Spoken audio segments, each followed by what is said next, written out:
Question 5.16. Two identical ball bearings in contact with each other and resting on a frictionless table are hit head on by another ball bearing of the same mass moving initially with a speed v. If the collision is elastic, which of the following figure is a possible result after collision?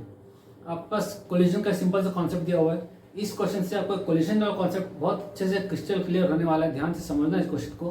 ठीक है, तीन figure दिए हुए हैं हमारे पास, 1 2 3, तीन figure दिए हुए हमारे पास.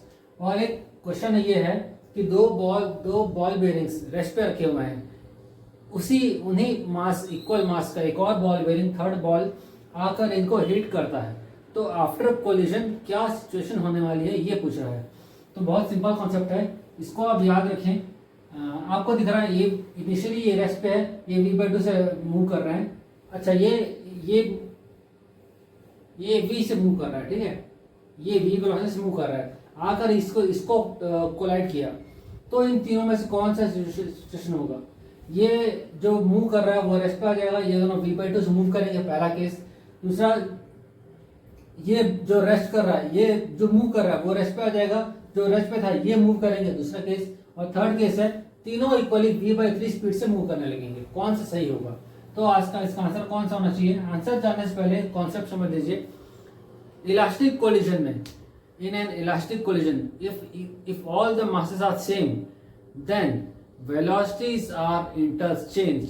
ठीक है, in elastic collision of equal mass velocities get interchanged. मतलब जो पार्टिकल v वेलोसिटी से मूव कर रही है किसी रेस्ट मास के पार्टिकल को, जिसकी वेलोसिटी v = 0 है, इक्वल मास से कोलाइड किया, तो जो रेस्ट मास है उसकी वेलोसिटी इस मूविंग मास के वेलोसिटी के बराबर हो जाएगी. इन मूविंग मास की वेलोसिटी रेस्ट मास के वेलोसिटी के बराबर हो जाएगी. मतलब जो मूव कर रहे हैं, ये v से मूव कर रहा है, ये रेस्ट पे आ जाएगा. जो रेस्ट पे है वो v से मूव करना लग जाएगा. तो इसका सही आंसर कौन सा होना चाहिए? B part. इसको बी कह लो, इसको ए कह लो, सी कह लो. तो सही आंसर है ये. बिफोर कोलिजन v से मूव कर रही है, ये v से मूव कर रही है, ये v = 0 है.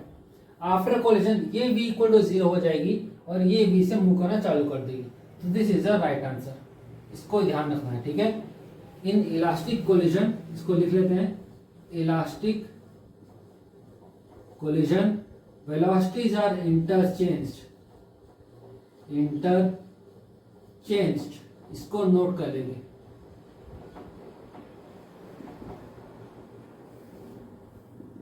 इलास्टिक कोलिजन में वेलोसिटी जो है इंटरचेंज हो जाती है. जो रेस्ट पे है वो मूव करने लग जाती है, जो मूव कर रही है वो रेस्ट पे आ जाती है. तो ये हो गया हमारा क्वेश्चन 5.16. नेक्स्ट 5.17.